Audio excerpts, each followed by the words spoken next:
Hi நண்பர்களே, வணக்கம். இன்றைக்கி நம்ம என்ன ரெசிபி பார்க்க போகிறோன்னு பார்த்தீங்கன்னா, வடகறி எப்படி செய்யுதுன்னு பார்க்கலாங்க. அதுவும் சூப்பராக ஹெல்த்தியாக. நான் அதுக்காக ஒரு அழகு வந்து கடலைப்பருப்பு ஊற வைக்கிறேங்க. ஒரு அழகு அப்படின்னு பார்த்தீங்கன்னா 200 கிராமுங்க. 200 கிராம் கடலைப்பருப்பு போட்டுட்டு நல்லா வந்து வாஷ் பண்ணிக்கோங்க. வாஷ் பண்ணிவிட்டு கண்டிப்பாக 2 மணி நேரம் இல்லை 3 மணி நேரமாவது கண்டிப்பாக நீங்கள் வந்து ஊற வைக்கணும். அப்போ தான் வந்து நல்லா சாஃப்டாக வராங்க.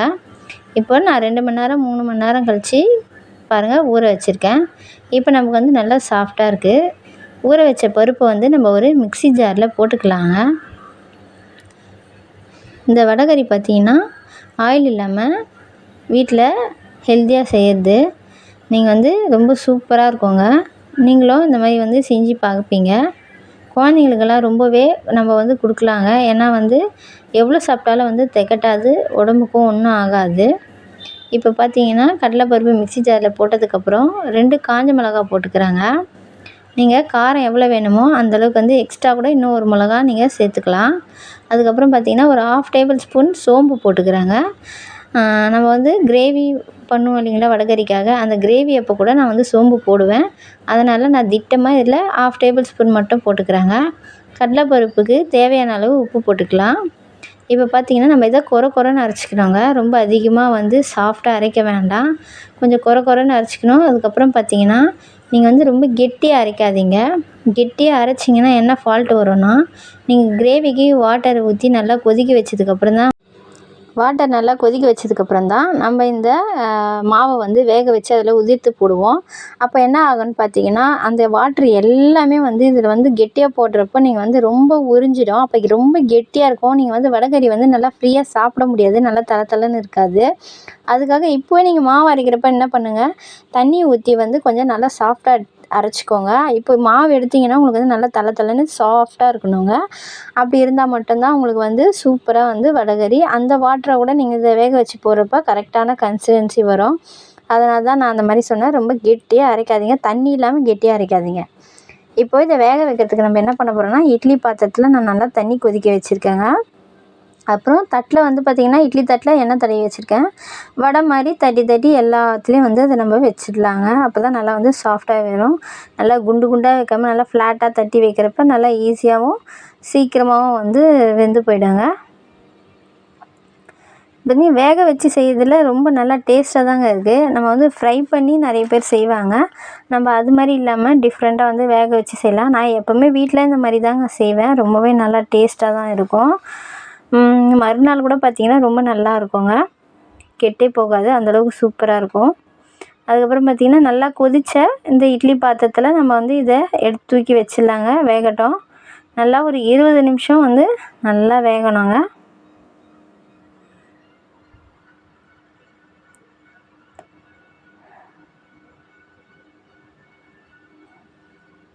நிமிஷத்துக்கு அப்புறம் நம்ம எடுத்து பார்க்கலாம். பாருங்கள் எந்தளவுக்கு நல்லா சூப்பராக வெந்திருக்கு பாருங்கள். இந்த மாதிரி தான் வந்து வெந்ததுக்கப்புறம் பார்த்திங்கன்னா நல்லா இட்லி தட்டில் ஒட்டாது. அழகாக வந்து கேக் மாதிரி அழுக்காக வந்துடுங்க. சூப்பராக வந்துடும்.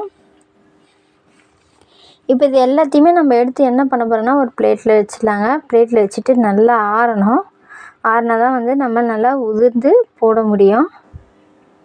பாருங்கள் நல்லா இட்லி கேக் ஆட்டம் அழகாக வந்துடுச்சு. இப்போ எல்லாத்தையுமே எடுத்து நம்ம ஒரு பிளேட்டில் வச்சுக்கலாங்க.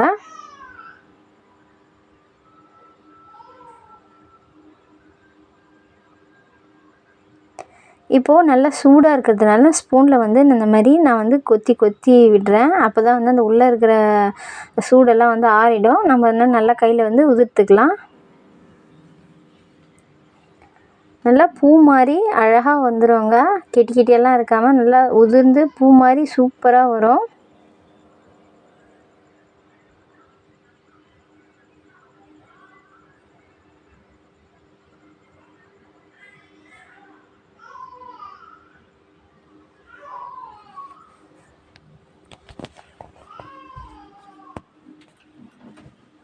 பாருங்கள் எந்த அளவுக்கு வந்து நல்லா உதிரியாக பூ மாதிரி வருது பாருங்கள்.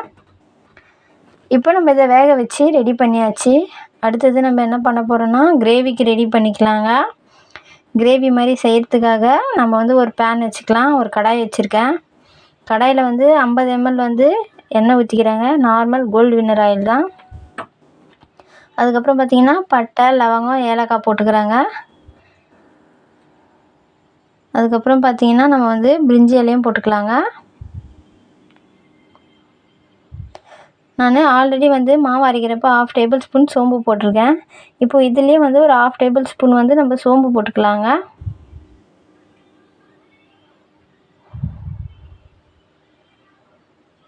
இப்போ இது எல்லாமே வந்து பொன்னிறமாக பொரிஞ்சதுக்கப்புறம் நல்லா பெரிய வெங்காயமாக பார்த்து 2 வெங்காயத்தை எடுத்துக்கோங்க. நல்லா நீல வாக்கில் அரிஞ்சு போட்டு வந்து நல்லா வதக்கிக்கோங்க.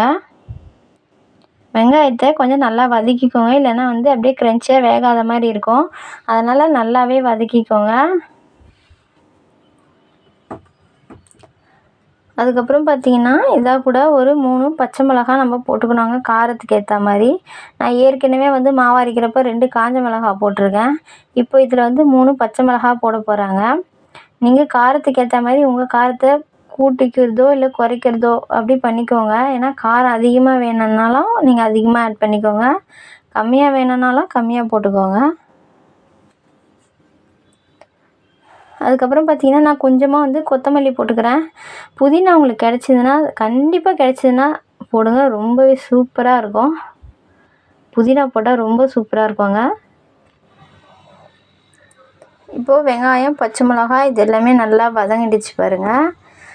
அதுக்கப்புறம் பார்த்திங்கன்னா நம்ம இஞ்சி பூண்டு விழுது போட்டுக்கலாங்க. நான் 2 டேபிள் ஸ்பூன் அளவு வந்து இஞ்சி பூண்டு விழுது போட்டுக்கிறேன்.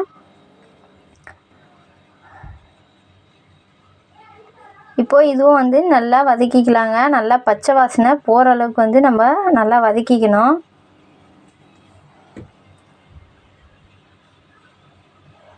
இந்த வெங்காயம், இஞ்சி பூண்டு விழுது எல்லாமே வந்து நல்லா வந்து வதங்கணுங்க. அப்போ தான் ரொம்ப ஃப்ளேவர் நல்லாயிருக்கும், வாசனையாக இருக்கும். இப்போது வதங்கினதுக்கப்புறம் நம்ம என்ன பண்ணணும்னு பார்த்திங்கன்னா மசாலா ஐட்டம்லாம் சேர்த்துக்கலாங்க.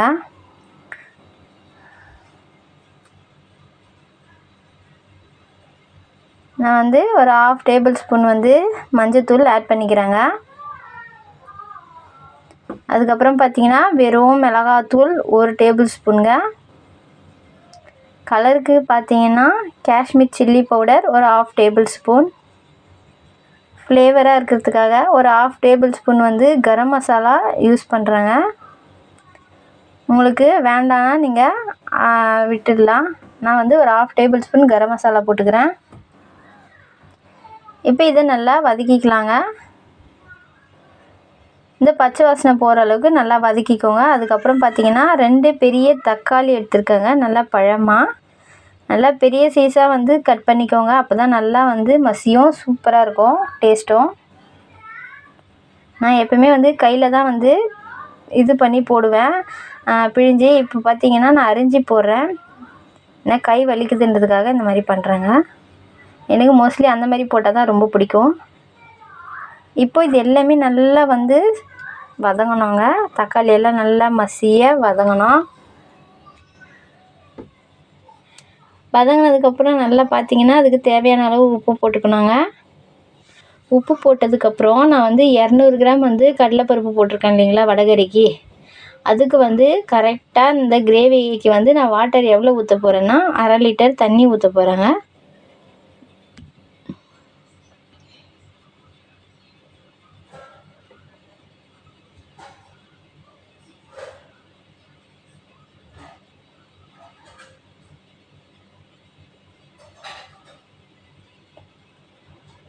இந்த தக்காளி வேகணும்னா கொஞ்சம் தட்டு போட்டு மூடி வச்சிங்கன்னா நல்லா வெந்துடுங்க. ஜஸ்ட் ஒரு 5 மினிட்ஸ் வந்து நம்ம தட்டு போட்டு மூடி வச்சோம்னா போதும், நல்லா தக்காளி வதங்கி வந்துடும்.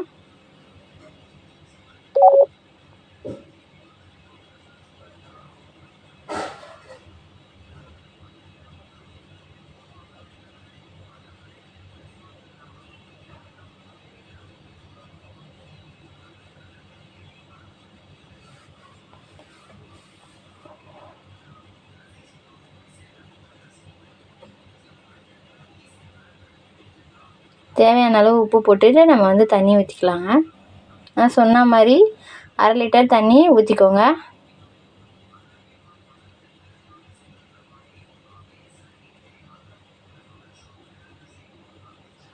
இப்போ இந்த தண்ணி வந்து நல்லா வந்து கொதிக்கணுங்க. நல்லா எந்த அளவுக்கு நல்லா கொதிக்கணும், அதுக்காக ரொம்ப சுண்டிடக்கூடாதுங்க. நல்லா இந்த தக்காளி, வெங்காயம் எல்லாம் நல்லா வேகணும். அந்த ஸ்மெல் எல்லாம் போகணும். நல்ல நமக்கு வந்து அந்த வடகரியோட ஸ்மெல் வரணும். அதுக்காக நல்லா வந்து கொதிக்க வைக்கணும். இப்போது நீங்கள் செக் பண்ணிக்கோங்க, உப்பு காரம் எல்லாமே கரெக்டாக இருக்கா அப்படின்னு செக் பண்ணிவிட்டு நீங்கள் தேவையான அளவு உப்பு போட்டுக்கோங்க. இல்லை காரம் வேணும்னா காரம் போட்டுக்கோங்க. இப்போ நல்லா கொதிக்க வைங்க. அதுக்கப்புறம் நம்ம வந்து இந்த மாவு அரைச்சோம் இல்லைங்களா மிக்ஸி ஜாரில், அப்போ அந்த மிக்ஸி ஜாரில் அந்த பருப்புலாம் ஒட்டிகிட்ருக்கோம் இல்லைங்களா, அதில் கொஞ்சமாக தண்ணி ஊற்றி அதை அப்படியே கலக்கி அதில் ஊற்றினீங்கன்னா இன்னும் வந்து ஃப்ளேவராக இருக்கும், வாசனையாக இருக்கும், டேஸ்ட்டாக இருக்குங்க. நீங்கள் அந்த மாதிரி பண்ணி பாருங்கள், நல்லாயிருக்கும். நம்ம வேக வச்ச அந்த பருப்பெல்லாம் பார்த்திங்கன்னா நல்லா உதிர்த்து வச்சாச்சு. எப்படி பூ மாதிரி சூப்பராக இருக்குது பாருங்கள். இப்போது இது நல்லா நம்ம இந்த கொதிக்க வச்ச கிரேவியில் நம்ம வந்து இதை போட்டுக்கலாம். பாருங்கள் நல்லா வந்து கொதித்து வந்திருக்கு. எல்லாம் வந்து வெங்காயம் தக்காளியெல்லாம் நல்லா வெந்து வாசனையாக இருக்குது பாருங்கள். அதுக்கு தான் வந்து இந்த மிக்ஸி ஜாரில் அரைச்ச மாவு தண்ணி கொஞ்சம் ஊற்ற சொன்னேன். நல்லா வாசனையாக இருக்கும் உங்களுக்கு. இந்த மாவு போடுறதுக்கு முன்னாடியே உங்களுக்கு வாசனை வந்துடும். இப்போ பார்த்தீங்கன்னா அது எல்லாமே வந்து நம்ம போட்டுடலாங்க. அந்த வேக வச்ச பருப்பு எல்லாமே வந்து போட்டுடலாம். நல்லா மாவாட்டம் அரைச்சி அதை வேக வச்சுருக்கோம் இல்லைங்களா, நல்லா பூ மாதிரி இருக்குது பாருங்கள். அதை போட்டுட்டு நல்லா கலரி விட்டுட்டு நல்லா ஒரு 2 நிமிஷம் கொதிக்க விடுங்க. கொதிக்க வச்சிங்கன்னா இது எல்லாமே அந்த வாட்டரை அப்சர்வ் பண்ணிக்கும். உங்களுக்கு நல்லா டேஸ்ட்டாக இருக்கும். நீங்கள் வந்து கொதிக்க வைக்கலன்னா வெறும் மாவு மாதிரி இருக்குங்க. அதனால் ஒரு 2 நிமிஷமாவது கொதிக்க வச்சுக்கோங்க, கொஞ்சம் திக் கன்சிஸ்டன்சி வர வரைக்கும்.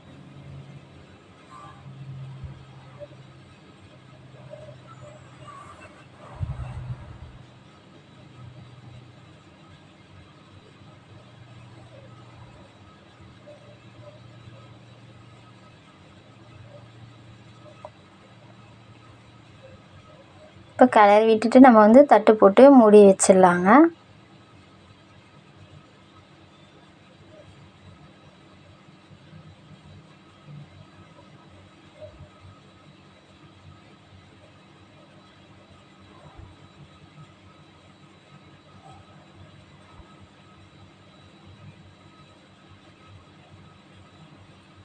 உங்களுக்கு வந்து ஃப்ளேவருக்கு வந்து கொத்தமல்லி போட்டுக்கோங்க, புதினா கூட இந்த ஸ்டேஜுக்கு கூட போடலாம், ரொம்பவே சூப்பராக இருக்குங்க.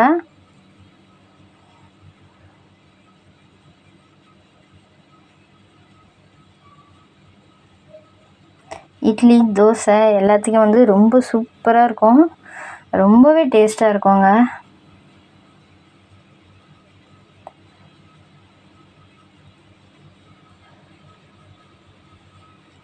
இப்போ பார்த்தீங்கன்னா சேமாக இருக்கும் பாருங்கள். கிரேவியும் அந்த பருப்பும் போட்டிங்களா, அந்த வாட்டரும் அந்த பருப்பும் போட்டு நல்ல ஒரு திக் கிரேவி மாதிரி நமக்கு வந்து கிடச்சிச்சு பாருங்கள். கரெக்டாக இருக்குது பாருங்கள். இப்போது அவ்வளோதான், நமக்கு வந்து வடகரி சூப்பராக ரெடி ஆகிடுச்சு. நம்ம வந்து சாப்பிட வேண்டியதாங்க.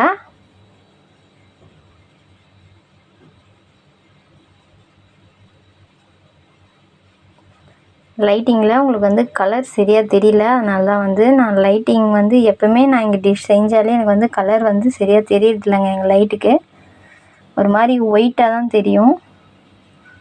நல்லா கலர்ஃபுல்லாக இருக்குது, ஆனால் வந்து சரியாக கலர் தெரியல. சரி, இப்போ வந்து நம்ம இட்லியாக கூட வச்சு சர்வ் பண்ணி சாப்பிட்ருவோங்க. செம்மையாக சுட சுட இட்லி வச்சுக்கலாங்க.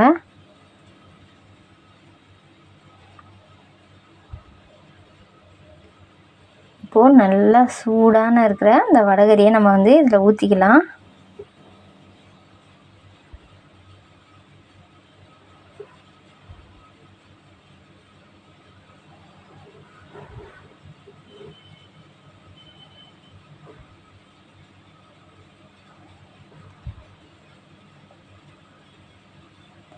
இப்போ சூடாக இட்லிக்கும் சூடாக இருக்கிற இந்த வடகரியும் நல்லா சுட சுட வச்சு சாப்பிட்டோன்னா சொல்லவே வேணாம், ரொம்ப அல்டிமேட்டாக இருக்குங்க.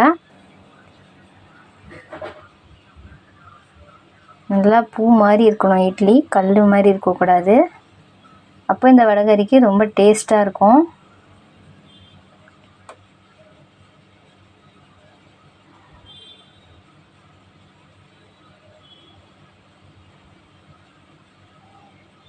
நல்லா கை பொறுக்க சுட இருக்குங்க.